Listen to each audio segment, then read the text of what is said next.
People can think you're a bitch. They can think you're selfish. They can think you're an asshole, an idiot, uneducated. They can think you're ugly. They can think anything they want.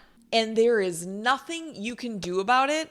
The moment that you stop seeking validation from others is the moment that you take control of your life. Listen, I know what it's like to hide, to try to keep myself small, to stifle my own expression for fear of being truly seen, that I would be ostracized, criticized, envied, judged, exiled, or persecuted. This fear is so deep. This has intergenerational origins that need to be uprooted. People are going to judge you, and that is not your burden to carry. They are going to see you through their lens. They are going to project upon you, and it is your job to continue to speak your truth and share your voice without shame, without modifying it in any way, regardless of the outcome and what that might mean. I'm going to tell you something. You're probably going to lose a lot of people when you start to do this. The reason why is that the people that you have attracted into your life, up until the point where you become more conscious and become aware of all the patterns and programming and conditioning that you're operating under, are people that represent your family, your closest relationships. The dynamics that you have with these people will model the dynamics that you are familiar with from your upbringing. If you are now at a place where you are feeling this impulse to free yourself, that you have something dormant inside that needs to be liberated, and that has been suppressed by the environment that you were brought up in, then inevitably, when you change and when you start to heal from this past that has kept you limited and small and operating under shame, fear, obligation, and expectation, all of the relationships that existed under that framework are no longer going to align with your frequency. So they will need to dissolve. If a new you is emerging, then new relationships are going to need to emerge as well. And that's okay. You want that. You want that. I said the fear of being seen, it touches on intergenerational trauma. Wounds that have been carried by every woman or man that came before you. They're inherited from your mother, your grandmother, your great-grandmother. Especially for women, this fear of speaking up, suppressing our voice and not speaking our truth. It's all inherited from generations of women who were not allowed to have a voice. Unfortunately, until that comes into your conscious awareness and you make the choice to act differently, you will just end up operating under that same program. These are like primal fears of survival because we are tribal by nature. Going against the tribe, having opinions or thoughts or beliefs that didn't coincide with that of the collective, that was grounds for you to be cast out. That equaled death because you couldn't survive on your own, especially as a woman, okay? Like if you were cast out from the tribe, you're fucking dead. So you needed to do whatever it took to gain approval so that you would be supported and cared for and that you would survive. You needed to be accepted, no matter what that meant. The thing is, consciousness is evolving. And we no longer need to be accepted. This is part of the beauty. There are a lot of downsides to our individualistic culture and this independence, but one huge benefit is that our consciousness has evolved to a place where we no longer need to rely on the validation and acceptance of others for our survival. Yes, we still need connection and community. We are much more free to express differences of opinion, mostly because they're not a matter of life or death. We all come from different lineages with different patterns of abuse, different struggles, different traumatic events that have been endured, just a different history. I come from a lineage of women who have repressed their creative expression, their femininity. They have assumed a very protective, closed, guarded, and masculine presence. And this is all survival instincts. This is the nervous system behaving in response to probably very real threats and abuses and events that occurred. So it makes sense. It makes sense, but it makes sense for these things to have existed when they did. But I now get to choose different. I get to look at my life and say, I'm not in that situation. I'm not dealing with those same circumstances. And I want to reclaim my creativity. I want to reclaim my self-expression. I want to reclaim my femininity. I want to reclaim my safety. I want to reclaim my self-trust and my relaxation. I want to reclaim my desire. And I want to reclaim my voice. Sometimes when we speak up about our opinions, we don't do it to change people. We do it because we need to hear ourselves say it. After years of staying silent, that was a post from Haley Page McGee on Instagram. So much of this self-expression and this sharing your voice and your opinions and your thoughts, it's like, why? I mean, you could spend so much time asking yourself why and coming up with reasons why not to do it, because it's like, it's just my opinions. It is the creative impulse. If you've read The Creative Act by Rick Rubin, he talks about this. Stop trying to make sense of it. Stop trying to rationalize it. The fact that you are compelled to do it, to create it, to share it, to say it, that is all the confirmation that you need. Sometimes the healing is in you allowing yourself to express it with your voice, for the words to be given form. I just got choked up like I could cry. There's something that happens when you give words form through speaking. You make them real. It's no longer just a thought up in your head. It's no longer immaterial. It's a form. It exists on its own. You've put it out into the world. And when you heal this in yourself, you are healing it for every generation that came before you and every generation that will come after you. Am I the only one? I know I'm not the only one. I know I'm not the only woman. Let me know. Leave a comment below telling me, where does the fear of being seen come from for you? If you had to trace it back to its root, what do you think it is? What are you afraid of? Whose judgment are you afraid of? Are you afraid of failing? Are you afraid of succeeding? Are you afraid of outshining someone else? What are you afraid of? Let's talk about it. People are going to judge you. Absolutely.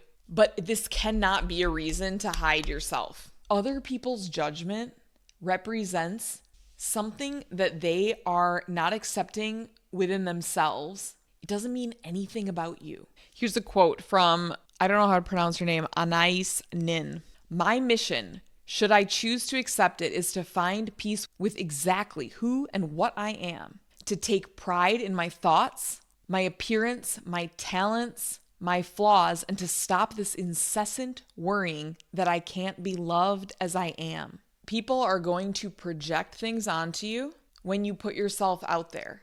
And it is part of your work to show up regardless, despite those projections. Committing to your own creativity, it's going to trigger other people because it shines a light on aspects of themselves that they are ignoring, that they are not honoring, that they have been hiding from. When you shine your light, some people are just not going to be ready for that. They're going to be blinded by the light. But you cannot try to manage other people's projections of you. It's going to drive you insane if you try. It's part of your journey towards self-liberation to allow others to perceive you in whatever way they choose, even when it's not an accurate reflection of who you know yourself to be. I don't know if I've said this before, but I think most people who know me wouldn't believe it if I said that I have stifled my expression and that I haven't shared so many things that I want to share, because I think that I'm perceived as being very outspoken. But the truth is, if people think that what they've seen is outspoken, they have not seen anything, because I have held back so much of what I've wanted to express and share based on the fear of how other people will react and wanting to manage their reactions and their emotions, partly because I know, or I have an expectation that they are not going to be able to manage their own emotions, because that's been my experience my entire life.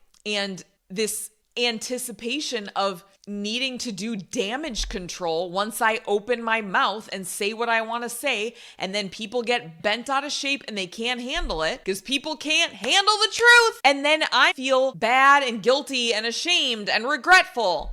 And I am done feeling like that.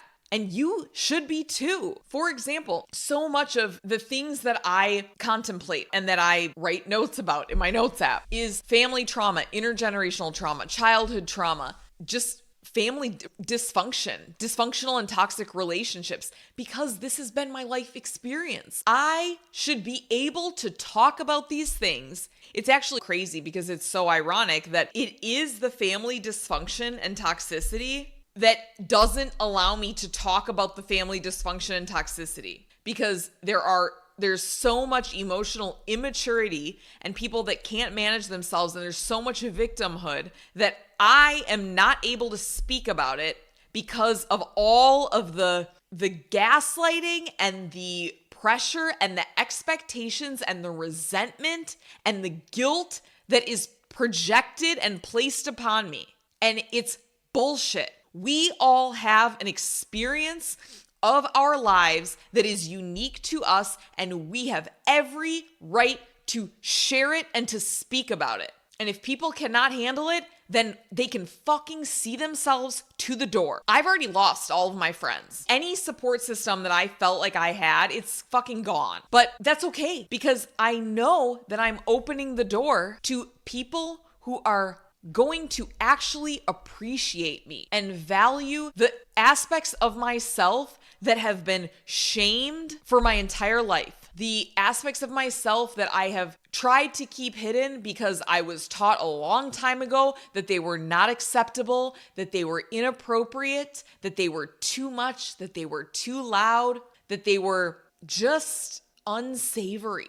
But the goal here is to liberate yourself fully, to allow your voice to be vulnerably expressed, and to choose not to shut it down, no matter what. A lot of the fear of being seen is a fear of outshining others, outshining your mom, outshining your sister. These are unconscious fears, by the way, most often. It's like there's this unspoken contract where you have to respect their superiority that you apparently bestowed upon them. I heard this girl on Instagram that I follow, can't remember her name, shoot.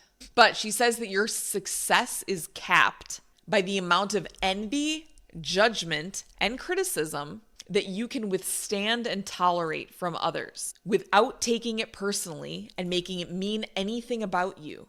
Because these people, if they're envious and jealous and critical and they are rejecting you, honestly, they're only rejecting themselves through you. Remember, we're all mirrors. Sometimes we're reflecting back the things that we love about ourselves. We compliment someone and say, oh my God, I love how you always speak up for yourself. I love how you live your life on your terms. I love how you prioritize your own happiness and well-being. And we love that about them because it's either something we also love about ourselves or something we would love to adopt. But on the flip side, oftentimes we are also reflecting and mirroring back to people aspects that they do not want to look at and they do not want to see. And when there's something about someone else that you feel the need to judge or criticize or condemn or reject, you usually are rejecting, criticizing, condemning that very same thing within yourself. And the person expressing it without fear, without shame, is stirring something up inside of you that's very uncomfortable. You need to remember that you are not here to live someone else's life. Not everyone is going to understand your vision. So go ahead and disappoint people. You are not trying to hurt anyone. You're just trying to do what's best for you. You are only responsible for your own actions, not other adults' feelings. You are going to have to be your own best friend, your own healer, your own cheerleader. And what if that's the whole point? What if this fear of being seen is an invitation into healing these aspects of yourself? An invitation to share yourself vulnerably and to validate yourself, even when you don't receive praise or positive feedback. Maybe it seems like nobody listens, nobody cares. Like you might be on YouTube and you might be sharing your voice on YouTube and nobody's watching and nobody's listening.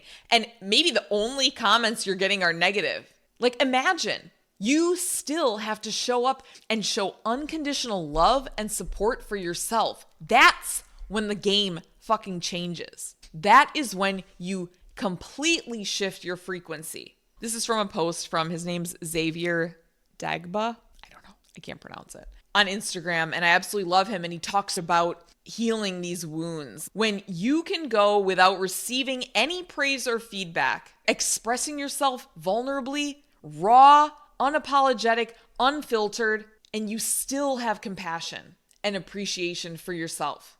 The goal is to cleanse all of the psychological, emotional, and spiritual debris that is preventing you from individuating into who you came here to be. He also shared a post. I'm going to read it. There's a subtle form of grief that unfolds when you allow your true nature to be more expressed. That grief often stems from the knowingness that none of your relationships will remain unchanged and that some of them may end. That is the grief of self-liberation. It's your intuition in disguise reminding you that letting go of your attachment to how things were is a necessary rite of passage on the journey to reclaiming your fullness. And then he says, loss is a necessary aspect of the journey of transformation. It's an integral part of the cycle of renewal. Protecting yourself from the possibility of experiencing it is what often causes you to only transform when suffering becomes unbearable. And you don't want to wait until it gets to that point. Like, just trust me, you don't. So many of us, we are born into the world and we're these pure souls and we don't have any of the layers of programming weighing us down yet. But slowly over time, depending on the family you were born into, you are going to adopt all kinds of beliefs about yourself, about the world, about other people, about success, about failure, about love, about vulnerability, about creativity, about ambition, about goals, about achievement, about wealth, about happiness, about contentment. And all of these things, you're not even able to form your own opinions and beliefs. You adopt them all from your family and the people who are most influential in your upbringing. And it isn't until we come into adulthood that we have this opportunity to individuate. And God willing, we get to the place in our evolution of our own consciousness that we are able to look at ourselves objectively, look at all of this programming and say, I don't want this anymore. I don't want this one. I don't want this one. I don't want this one. I don't want this one. I don't want this one. I don't want this one. And then we've been able to observe other people in our lives and in the world and say, that is a belief that resonates with me. That is how I want to feel. That's the way I want to view the world. That's the way I want to show up in the world. That is the type of optimism and positivity and possibility that I want to approach my life with. It's a major process of unlearning. In human design, it's called deconditioning. It's this process of coming home to who you truly are. And holy fuck, it's a lot of work, ironically, to be who you truly are meant to be. You have to know how amazing you are without any congratulations from other people, right? You are giving that to yourself now. Coincidentally, but not so coincidentally, this is how you're going to find your people, how you're going to find community and connection and fulfillment. The expansion of consciousness at large is directly connected to you sharing your gifts. Letting go of the need to be understood by everyone and to please everyone is an essential part of spiritual growth. So please, for the love of all things holy, let yourself be seen. Trust that the people that are meant for you will find you when you stand in your truth. All right, that's all for today. Thank you guys so much for watching. I will see you in the next video.